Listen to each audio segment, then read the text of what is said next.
Hi, how are Hey, you? I'm good. How are you doing? I'm great. Thank you so much for asking. I would like to know what you have been up to lately and I mean throughout your career. Well, I have stayed busy, and it's been a few years since I started doing things, so that covers a lot. Uh, although I have some jokes about where I find myself these days, and some of them relate to what I've been doing. So. This past weekend, Tom Lucas, who was I'm Sidney Williams, by the way, author. I know Tom Lucas. He's also Yeah. been he was the one who actually made me write Ghoster, which was a game I was trying to do with my company, but then we went on another direction to a game that is like more about the game of life. You know, they Hmm. said that there are more branches of communication than Well, cool. Tom and I were out this past weekend at Scares That Care Presents AuthorCon 3 here in Williamsburg. The hashtag that goes with that is Fight Real Monsters because Scares That Care is an event that is generated and has been going for many years to raise money for good causes. And it includes burn victims and cancer patients, and this year a young child who was injured in a burn accident. There's always a burn recipient, so there's three recipients each year. And anyway, we were out, and it's a big horror convention as well. So a lot of people were out there. And I was out there talking about my books, including the reissue of my book, Nelfs, which oh wow. is a Paperbacks from Hell era book. And Paperbacks from Hell is a book by Grady Hendrix, which is a nonfiction book looking at the vintage era of horror in paperback and things like that, obviously with that title. And Nels was a Paperbacks from Hell book, era book originally. And Crossroad Press, who publishes my backlist, brought it out with the original cover art late last year. And so that was what people, came to see me about. Although I have written a lot of new books, including some thrillers and things like I have a novella called Dark Hours that actually been out a few years, but it started as a short story in a magazine called Cemetery Dance. And for various reasons, it wound up being a screenplay and then a novella, and that Crossroad brought out also. I think this may have been one of the first new things Crossroad brought out from me after doing ebooks of my reissues of my original books.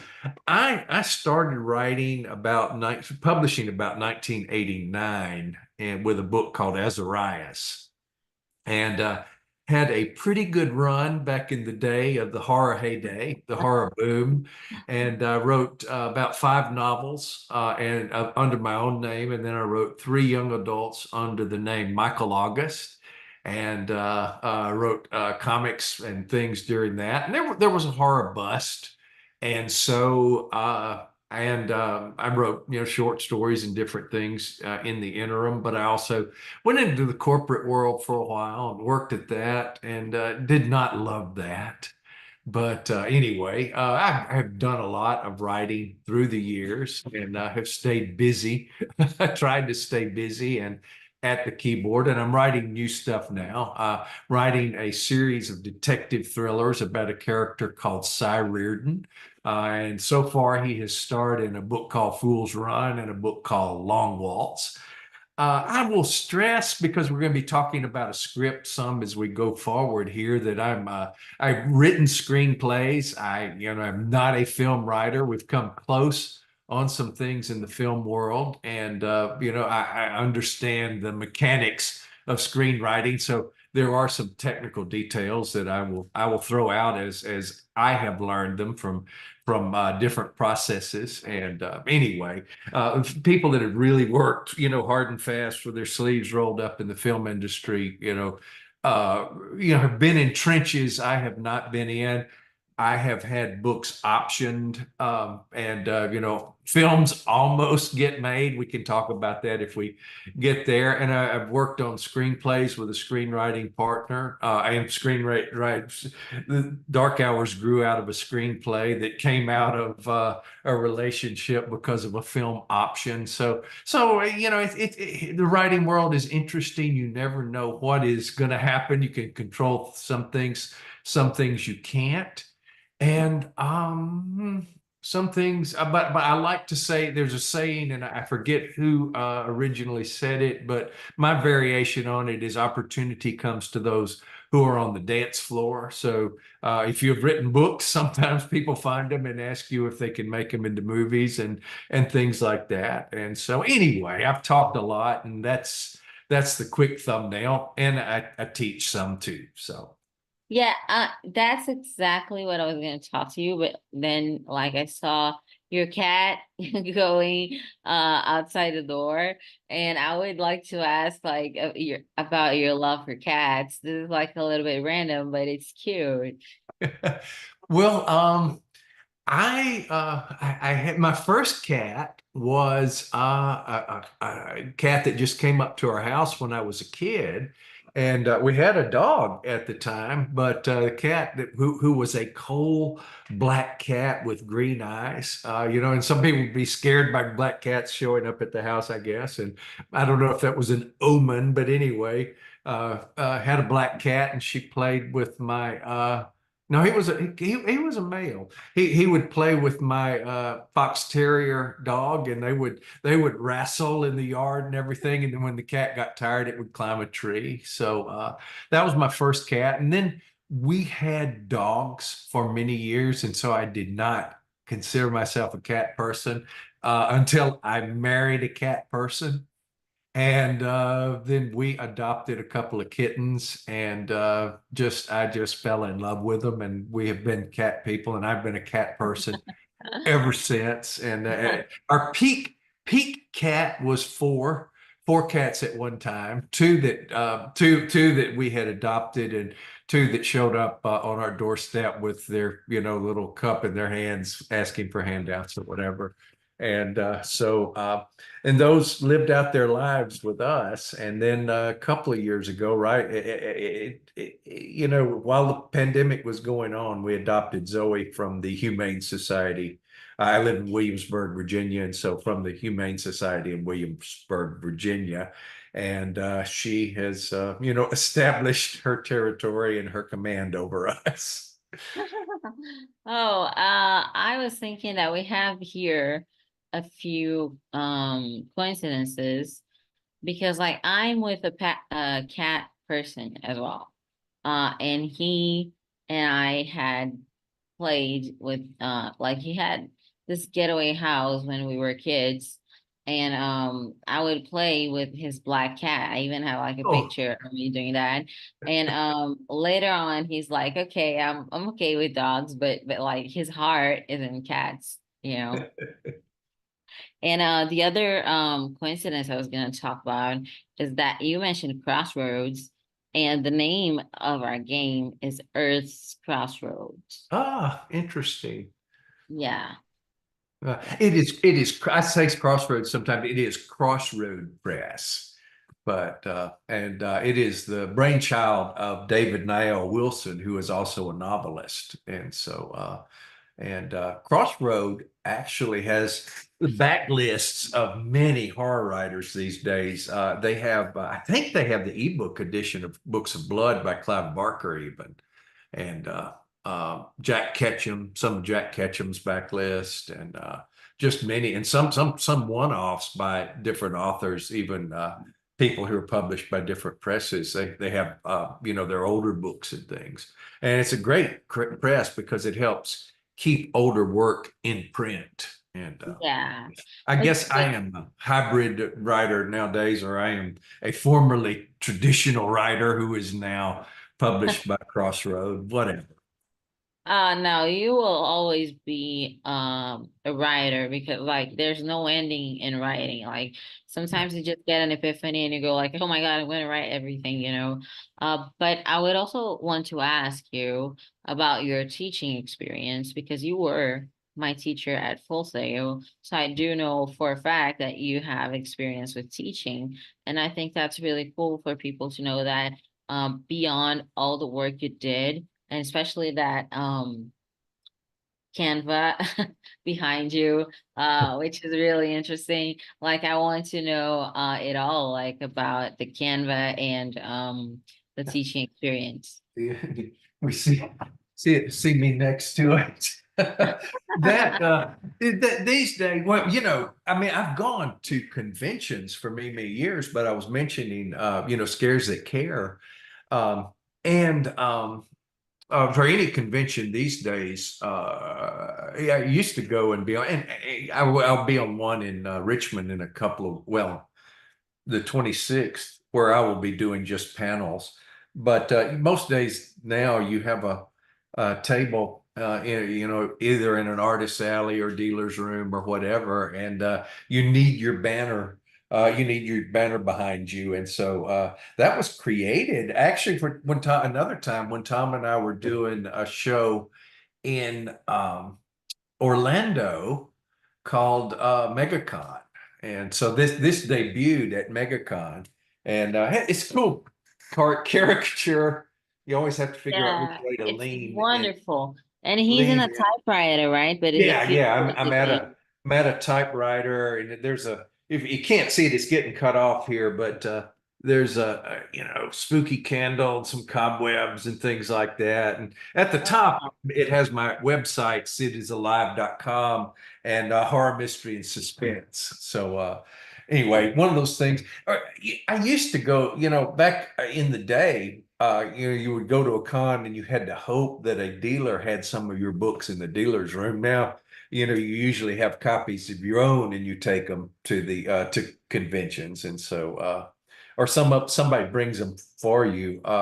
Used to be, I'm not sure if they're still doing it that way, but Spooky Empire in Orlando would run the sales for the authors. You brought them some book copies of books in, and Crossroad is good about helping me get author copies on hand for places I'm going to be. So anyway, that's the fact of life. You need a banner these days if you're a writer.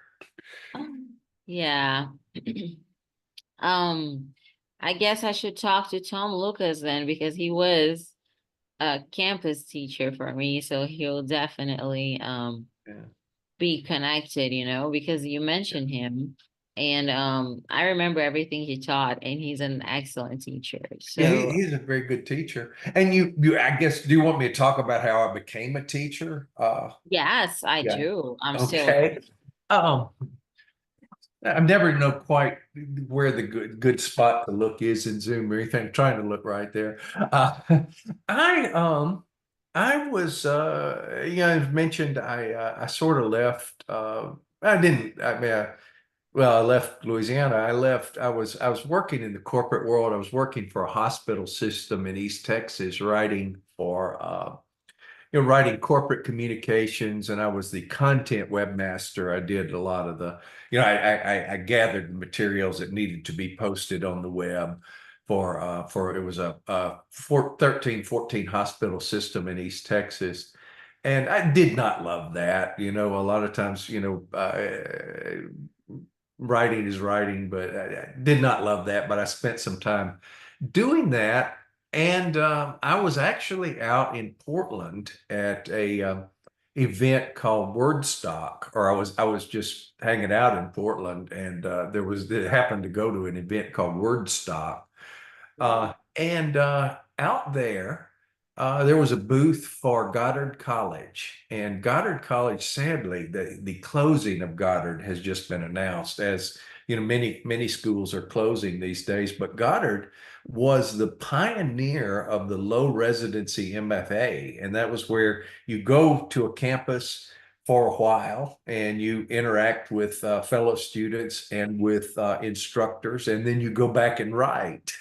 You go back home and write. And I had thought about I had thought about getting an MFA years ago, and I kind of set a goal for myself. I was either going to sell something or pursue more education, and I sold something. And I actually at the for a while corresponded with Vance Borgelli, who was the head of the program, the MFA at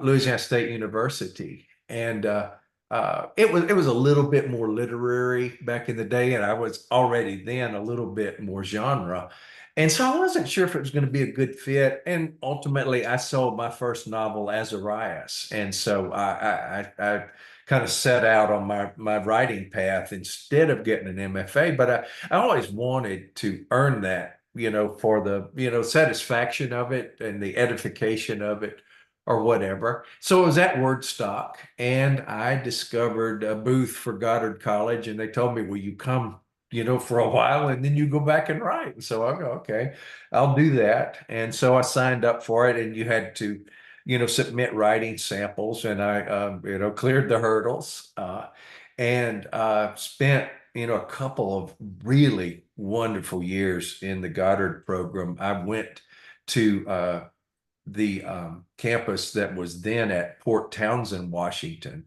Goddard was based in Vermont. It's still going for a little while longer, but was based in Vermont, and then had a satellite campus in in Port Townsend.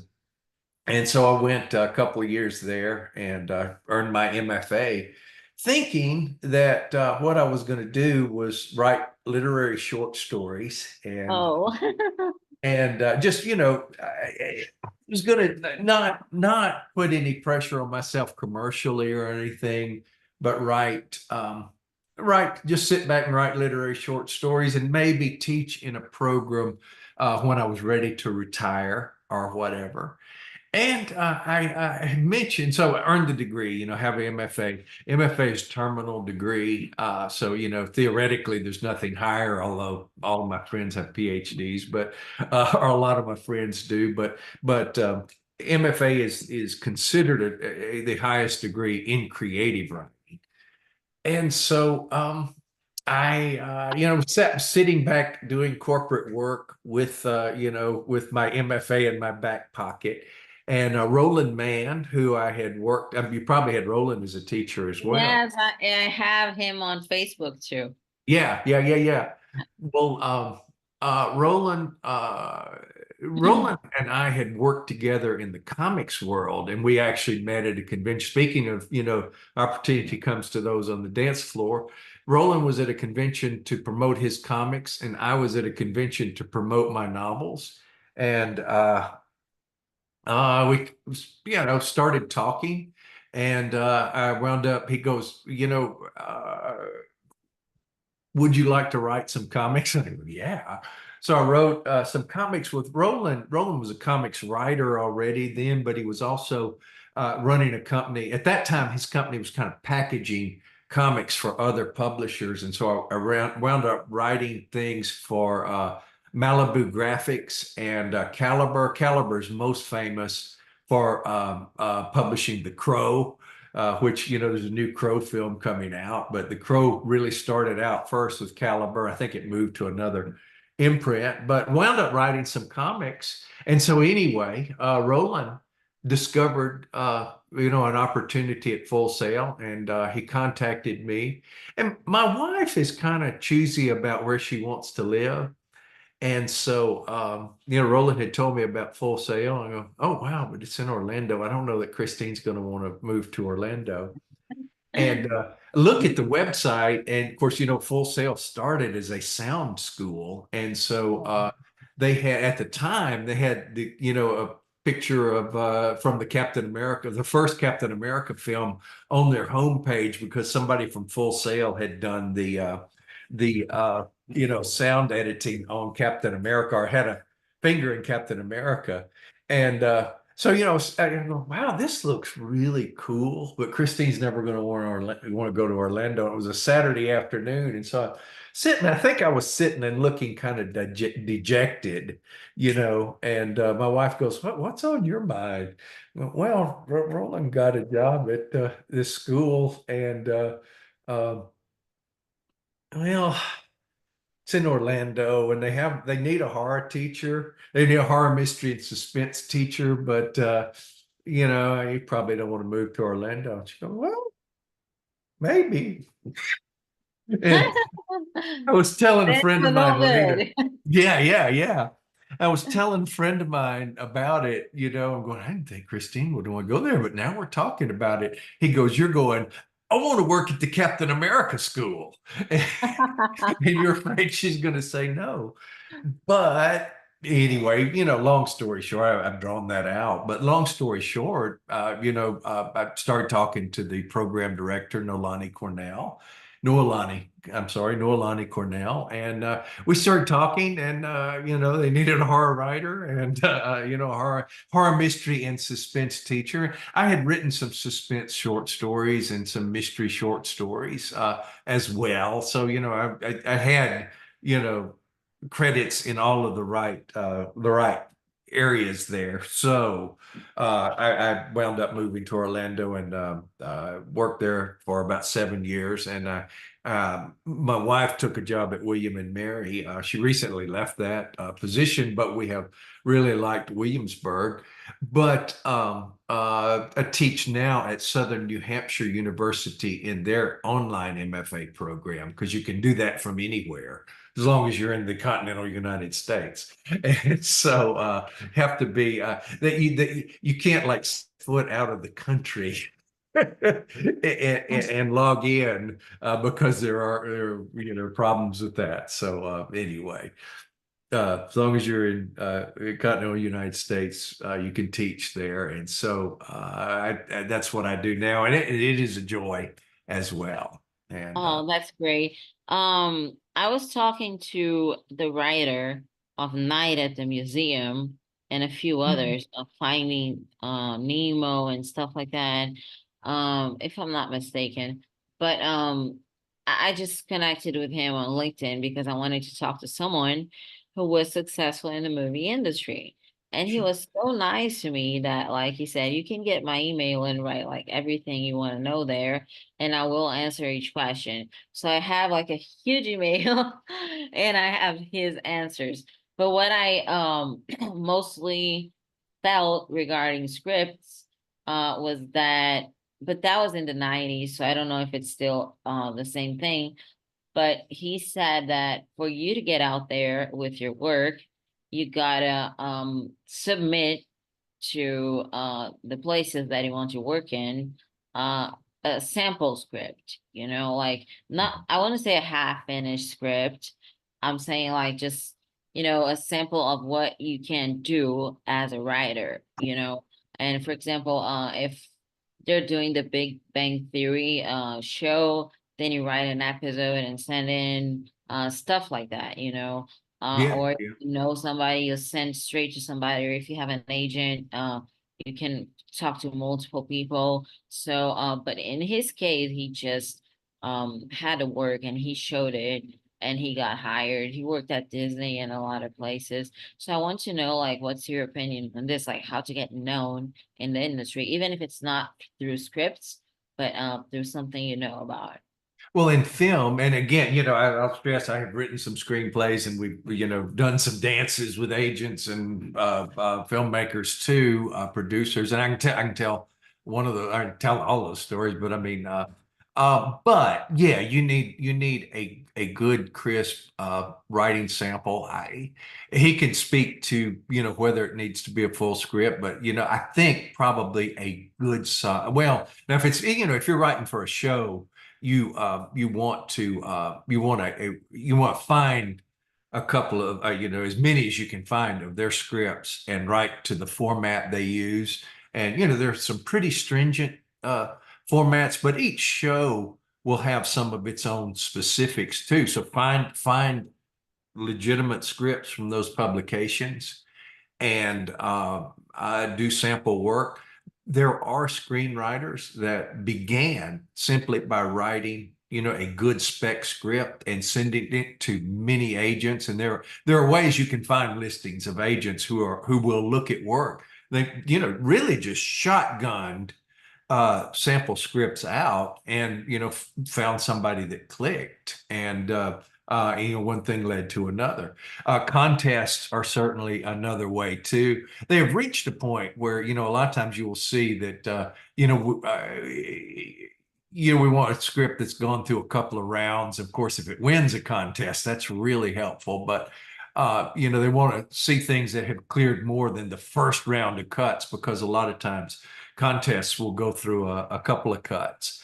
But yeah, the bottom line, whatever you want to do, get a good, crisp, very professional piece of work. And back in the day, you had to find ways to do things. I had to find, well, fortunately, even before Roland asked me to write a comic script, I had a magazine actually that it was something from the Starlog stable. It was not a Starlog, but Starlog had several ancillary publications, and there was a script on how to write comics. And so I had looked at that. And so when, I was called to write a comic, and not only did Roland want a comic, me to write comics, but he wanted me to write in the Marvel style.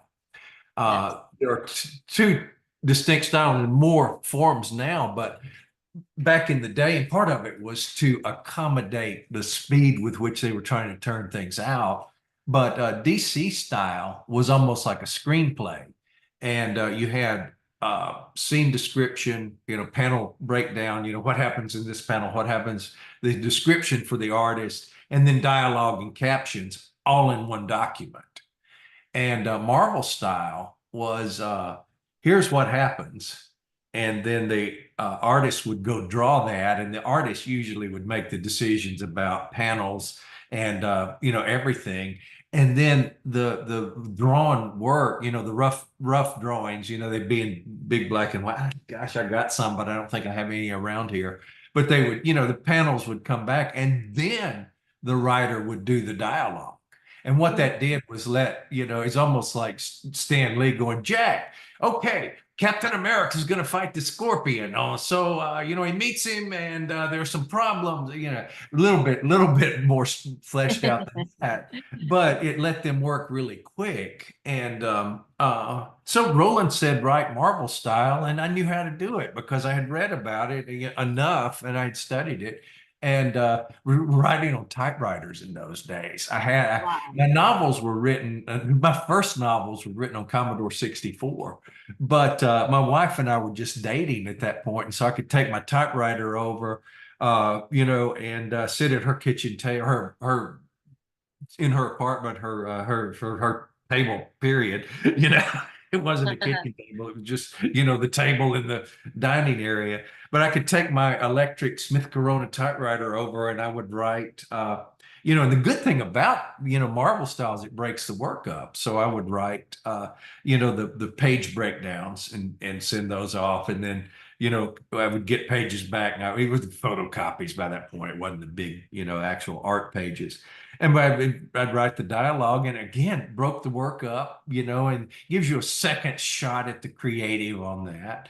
I actually wrote some audio dramas and did the same thing. I wrote a couple, and the big one was produced, and the guy did not produce the individual episodes he hoped to. But audio, and of course, audio has just blossomed with podcasts and everything. You have all kind of audio drama. Radio drama never died in Britain, but it, kind of died out here after the 70s. It died and came back a little bit in the 70s and died again. But I ran across, encountered a guy online and wrote some radio drama scripts or audio scripts. And again, I had read how to do that and read, and had some sample formats. And so I hit it, and you have to, in each of these, you have to adjust, with comics, it's a visual medium, but you have to think these are still pictures and I have to suggest action with still pictures. How do I, tell that story? And with audio, you have to do it all with voice and sound. And the old school is all right, Shadow. I have my gun in my hand. I'm shooting the lock now, Shadow. How does that sound? And that has evolved. It's a lot more sophisticated now, and less of the dialogue having to carry everything. And for a while at Full Sail, we kind of tried incorporating audio in, and there was some resistance to it from some students. But it was right before the boom that has happened the last couple of years with audio drama and Wonderly, and of course BBC has things that are available in this country. And, there are almost, what probably are as many audio drama outlets now as there are anything else. If you cast about for them on iTunes or wherever what's the saying go, wherever you get your podcasts. But the bottom line, if you know storytelling first, then you can figure format out. And you've been there, and as a student and whatever, there's some resistance. But I used to tell students, if you learn storytelling, there's going to be a form that doesn't even exist yet that is going to need writers somewhere down the road. And you should be able to take your storytelling knowledge and adapt it.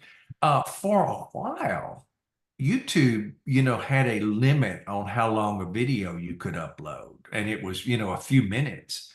And so, some of the first web series worked with that. And, Felicia Day's series about the D&D group or whatever, whatever Warhammer group or whatever it was, they played to that format and they told their stories in chapters that were the length of a YouTube upload.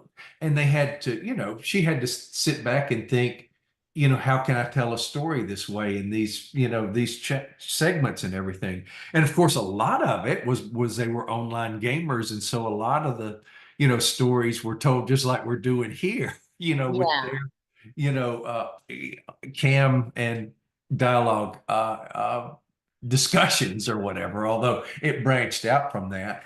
But it actually made the limitations, a benefit so that, the length was a part of the story. You had a chapter that was exactly this length and everything. So, it's exciting when something new takes off. And again, a story is a story is a story is a story. You just have to, fit it in the requirements that are present. And so whenever anybody complained, well, I can't write something this short or this, well, any form of writing has some kind of constraints on it. The novel is the, most free, but there are always a TV, a regular TV script has acts, and broadcast TV has acts and commercial breaks, and the story needs to play to those commercial breaks. A comic, can be maybe, has some flexibility on pages, but it's a set number of pages, and you need the story to build. Roland calls them page turners, but a story in a comic needs to That has build a hook. something that makes you want to keep reading. So the Yeah. last panel needs to anticipate the next panel. And so there are constraints that are actually, something that helps the art, I think. And the way we meet the challenges, contributes to the story ultimately. Oh, that's wonderful. Thank you so much for sharing that information. And I was thinking about my experience at Clubhouse. I don't know if you heard of that app, but it's like it connects a lot of influential people, like entrepreneurs and artists or whatever, lawyers, whatever profession, and you got to get like an invitation to join it. Like you can't just join it. So I got one from my friend. We used to hang out in St. Louis a lot because I was there last year. And she invited me and she said, like, go to Clubhouse because there can be really like people that are interested in your company. So I got there and I was clueless. And people started talking. And then I raised my hand because I was like, how I'm gonna talk. And I was put up at the stage, and there were like four people basically destroying my company, saying like, oh no, this is too in the beginning, this is never gonna succeed, this and that. And then I felt super sad. But then, like it went by like 1 hour. I received a friend request from the Chamber of Commerce from Alabama.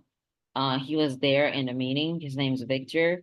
And he came to me and said, like, please let's schedule an interview because I think what they said about you was really unfair. So we scheduled meetings along the way, and we got to know each other and he got to know about the project. And I just received a message from him recently, because he's trying to connect me with people that could help in the company. So it's very nice to see that besides the arrogance of certain people, there was someone watching, and this person like came in and said like, hey, I am gonna mentor you, I am gonna help you. So it was like a very good experience. I mean, I do recommend Clubhouse because anything could happen, and it's a very nice space to get your idea out there. And I'm sure you're more eloquent than I am. So to you, it would be much more beneficial. And for others who are watching too. But I would like to say that I am eager to know what you think about my script, although you did send me a few audio messages that were like right on point. Well, it's a good script. And it started out as a story in my class, right? It was a short story, I think. Uh, Yeah. um, but no, it's a good script, and it has an interesting arc and some interesting characters, and there is a redemption of a character in the story. And so I thought that was, I thought the baseline story, and the original short story, I think, passed my class with flying colors. And I think, it's a vampire story, and it's girl meets vampire sort of. Yes. But it's got some flourishes in it. And so many, the raw work was great. And it told a great story, and gave us a change. I made some notes, not some generic notes, which I don't want to forget, and I'll be pulling those up on my phone, um, because and often, I tell a lot of my students that uh, you know the second draft or later drafts are where magic happens.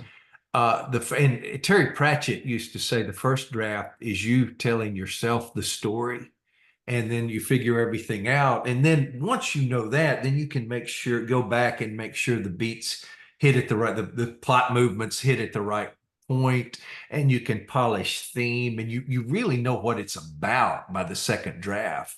And M. Night Shyamalan has said that he didn't know that Bruce Willis was dead in The Sixth Sense until about the fifth draft. And Oh so, my God. things occur to you, as they go along, and things that, you know, and we're always experiencing new things. We're also always seeing new movies, reading new books. And so, we're evolving as we work on things. And so new ideas, and I'll tell you, where something crystallized for me. I kind of joked that I was, making notes at the gym on the treadmill and everything. And I have slowed my life down a lot in recent years. But sometimes you get busy, and I'm also coming off the energy of a con. I used to always go to cons, and I'd write a short. I used to go to cons with a guy named Robert Pettit, who has died in recent years, sadly. But Robert and I wrote some things together, including gosh, do I have one handy? I'll go off camera just a second. Okay. There's still the Canva. Robert and I wrote a short story for a Horror Writers Association anthology called Under the Fang back in the day. It wound up getting adapted into a one-shot comic. The original story was Does the Bloodline Run on Time? And turned it into a one-shot comic about vampires and things. The premise of Under the Fang, different writers contributed stories, but it was edited by Robert R. McCammon.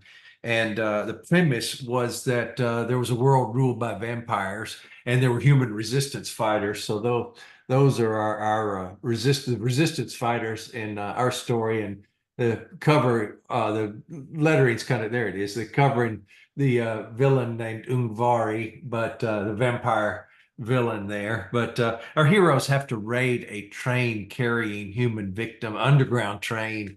And they, anyway, wrote that back in the day with Robert. Uh, and where was I going with any of that? You're um, telling me about like the coincidence with like what I was writing and then this comics you wanted to show. new ideas and things like that come along, and you adapt things and things of that nature. Oh, but you have a great story. A young lady comes in a bar at night, and we learn that there are some some deaths, and we the viewer know or the reader can extrapolate that those are that they're vampire killings. And then she encounters a young man, and there's I said it's almost like almost a fairy tale nature to the dream, to the meeting and the discussion. And we gradually, of course, figure things out, and some other characters enter, and we learn some backstory about the young man, or seemingly young man. He's a vampire, spoiler warning. But and some cool things happen, and you get to a reasonable resolution. That's not, the original story is there's a vampire, it's bad, a lot of people are being killed, we drive a stake through his heart. Well, you did something totally different from that. And I thought all of that was great. But to talk about where the idea came from, I was listening to a book on tape by the name of it is gonna escape me. The author's name is gonna escape me, but he's a great thriller writer. The title is called Dietrich, so somebody that's not on camera live can look it up, Dietrich. But it's a 1 hour one shot on Audible, about a New York police detective, and he's investigating a killing. It's read by Ed Harris, so it's great stuff. But the killing is, it's a homeless man that has been killed. And and Dietrich is kind of like an old detective, and he's had a drinking problem, which is not uncommon in fictional characters. But there's a lot going on with him, and it's kind of his last case, and we learn some things about the case as we go along. And I thought, what, a colorful detective. There's a lot about him. And you want me to go ahead and tell you what I posed, the Yeah, proposition I sure, posed for your sure. character? Because you have a young lady, who is learning this guy is a vampire. And I started thinking, well, and I'll tell you how I crystallized it. And this is not an original thought with me, because plot is certainly, uh, certainly, where's my brilliant line?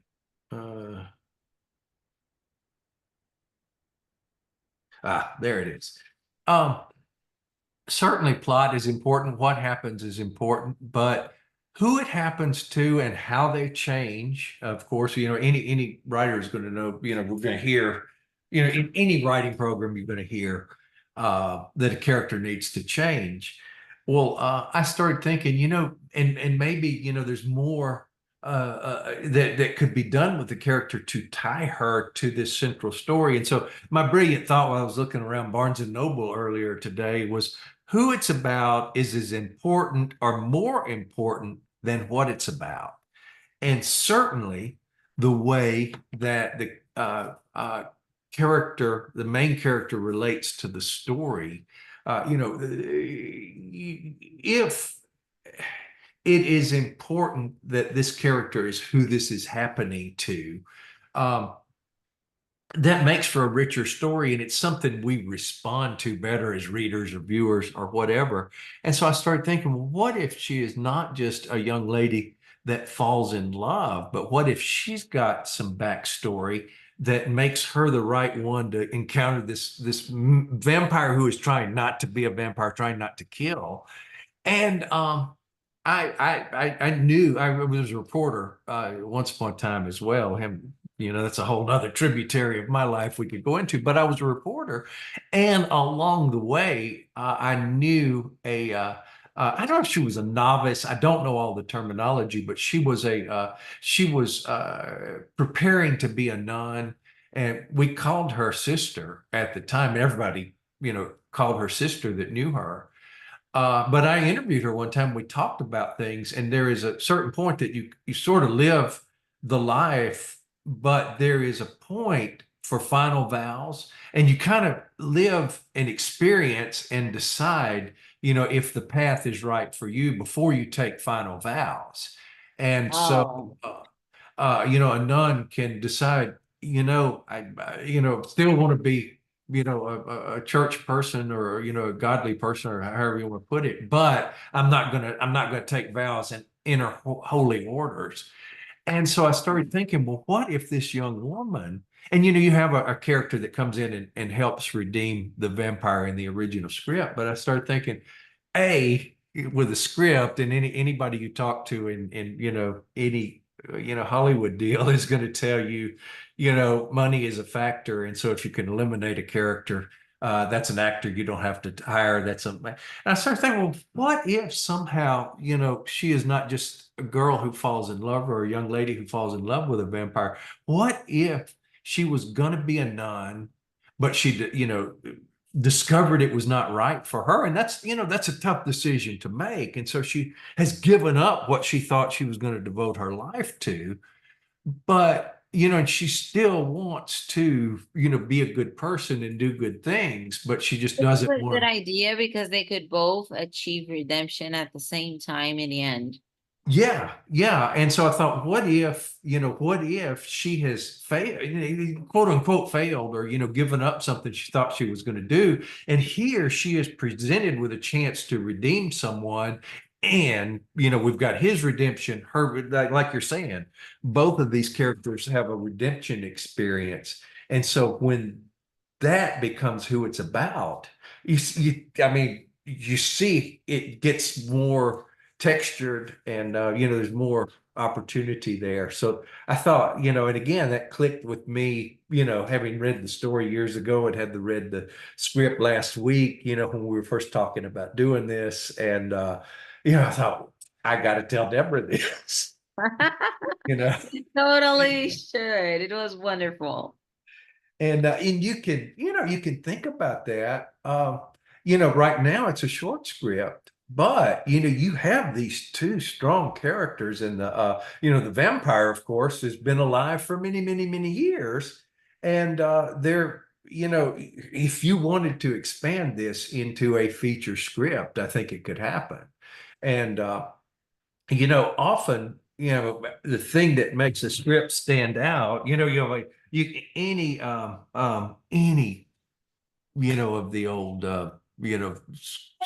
script books are going to tell you the same, only different. And so, a vampire story like this, or you start to get something different. I think I cited Lisa Frankenstein, the Diablo Cody scripted film that just came out a few months ago. That takes kind of the concept of Bride of Frankenstein and retools it, in sometimes subversive ways. So, if you can find something a little different, then you've got something. Then you've got something that kind of captures interest. And the other thing, I guess I'll go ahead and throw it out. We talked about one element that I thought, there may be a different creative approach here. And you said, well, I had to write it in a hurry, and that was, what I could come up with at the moment. It was that he's not, he was a vampire, but he was living off of drinking blood of animals. And I think it's in Anne Rice that, like, Lewis, I think it's Anne Rice and Lewis in an interview with the vampire said, or he's told, or he tries it, and they say, yeah, you'll try to drink the blood of an animal, and they don't say what does it, but it doesn't work. Oh, And really? It was there? I think that idea is floated in uh either it may be one or both. P. N. Elrod's vampire stories about a vampire who is the narrator of her story, the P. N. Oh, Elrod books. He may say that in there, and I not sure exactly, but it crops up. But it's also for the vampire, it's an easy way out if it worked. But then also, you remove the tension of the vampire needing to control an impulse in some way. There's a great novel of a few years ago by Glenn Duncan, I believe is the author, but it's called The Last Werewolf. And it's about a werewolf and who has, 200 years of regret. And he inverts every trope because this werewolf learns he is the last werewolf. The penultimate werewolf is killed by werewolf hunters. And so we think, well, he's going to say, well, I'm going to have to really be on the run and be on my toes because now everybody's going to be after me. But he's so tired. He actually killed his wife in werewolf form back in the 1800s. And so he goes, all right, bring it. Next full moon, when I'm a werewolf, kill me. I'm tired. And, and so we think, okay, well, and then the head werewolf hunter says, you killed my father. You're not just going to fall on your sword. This is going to be a fight, buddy. So, they're not going to make it easy on him. And but okay, still, I want to die. Okay, we're going to mix it up. But then he's on a subway platform. Supposed to be no other werewolves in the world, but he senses another werewolf and it's a female. And so he's got a love interest. So suddenly he doesn't want to die. So lots of great things, oh, subvert wow. Let's take a look at it. the original. So the last werewolf. But anyway, what you said, I wrote that in a hurry. I said my suggestion was just find a different reason, or find a different element there. And you said, it was what I came up with in a hurry. And I wanted to note, first drafts are where you're telling yourself the story. That's a placeholder. And it's also the thing to look for in a second draft. What have we seen before? How has this been done before? And then how do I turn this around? What do I do different with this? And so that becomes the challenge for the next draft. And when you meet that challenge, that's where the magic happens. We used to watch in my class. You may have had to watch it online, but we used to watch the film Insidious, which is written by Lee Wannell, who wrote Saw and has gone on to do, direct, I think, the recent Universal Invisible Man film with Elizabeth Moss. But he wrote, in writing Insidious, what he wanted to do was invert every trope he could think of in the haunted house genre. And so he had a whiteboard and he listed every haunted house cliche. And then he goes, how do we change this? So we start out in that movie in one kind of dark, spooky old house, and the son starts to experience things. And we go, the son, there's a ghost, and then it scared me when I watched it the first time. There's this moment where we think, all right, there are ghosts here and things like that, but then this face appears on the wall, and we're like, oh, no, no, no, no, we're not just playing with ghosts here. There are demons. This is a whole bigger game here. And so it's not just ghosts. But so they go, okay, well, we're going to get the hell out of here. And usually, everybody has a reason. And writers meet the challenge. There's a reason they can't leave the house. But in Insidious, let's leave the house. So they move to this other house, and it's sunny and there are windows and it's a bright, airy house. And first day in the house alone, the husband is a teacher, and he goes, Patrick Wilson, he goes out and he goes to his teaching job, and the wife is home alone and she's doing the laundry and she's walking through the house. And suddenly there is this little figure there, and it's a sunny day and everything, but there's this little boy in the house, and the little boy shouldn't scare us, but he's wearing clothes that are of, like the 1910s or whatever. It's a little cap and everything. And he, is running through the house and taunting her. And the thing is, it's a bright, sunny house and everything, but his attire is not how any other kid is dressed right now. We're in a place where there's something wrong here. He should not be here. He should not look like this. And so we left the old dark house, we moved to a sunny house, but there are still problems. And the problems just keep building. But you see how he inverted all of the tropes, and they say, oh, it's not the house that was haunted, it was your son, and the dead are drawn to your son, and there's a demon, and there's stuff. You're And making me think of Disenchanted. yeah, yeah, Have you yeah, seen that? So yeah, it's like this. We have Enchanted, which is super magical. She's a princess. She can do whatever she wants. And then on Disenchanted, she's under a spell. She can't find her place in the city, and she has to fight, like, physically, to achieve it. So I think that Enchanted and Disenchanted were total opposites, but they really stem from each other. yeah, yeah. And they take that those stories have their set of tropes, and and again, they set out to invert all of them and reinvent each other and everything. So yeah, and of course, what's come before? How do we do it different? How do we turn it on its ear? How do we invert things? And we go from there. And we have loads of fun doing it usually. So, there are those days where it's what's going to happen next. I like to say what I'm writing now is a haunted house slasher, cosmic horror mystery is what I'm writing. And I keep discovering new portions of genre. I'm almost finished with it. It's a novella. It'll be about like dark hours, and we'll see what happens when I'm finished And with it. where can people find your books? Uh, Almost anywhere that they shop for books. But the usual suspects: Amazon, Barnes and Noble, Kobo, Smashwords. Crossroad puts them out, in as many venues as possible.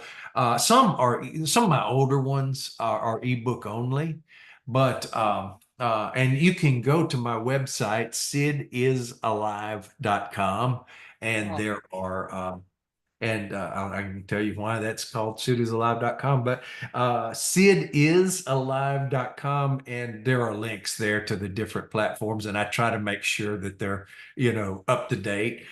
Sometimes websites change, Amazon changes its taxonomy or whatever, but, search Sidney Williams on Amazon, or and you can usually find there are books to read will take you to all the different platforms. But anyway, that's almost anywhere you look. interesting. That's interesting, Sydney. So thank you so much for participating Sure, here. sure. I still want to interview Chris because he's doing a really good job with the students and recording and doing like short films. So, Yeah, and then yeah. I guess I'll interview Roland and Tom Lucas. So I have like all my teachers Oh, together. get them all, because they're all doing cool stuff for sure. Tom, Yeah. gosh, I don't have it handy, but Tom has a new book called Research Randy and the Half-Eaten Pie of Despair. And it looks like a young adult novel, but it's really a pure Lovecraftian story. So Oh, wow. Okay, so I'm gonna end our recording.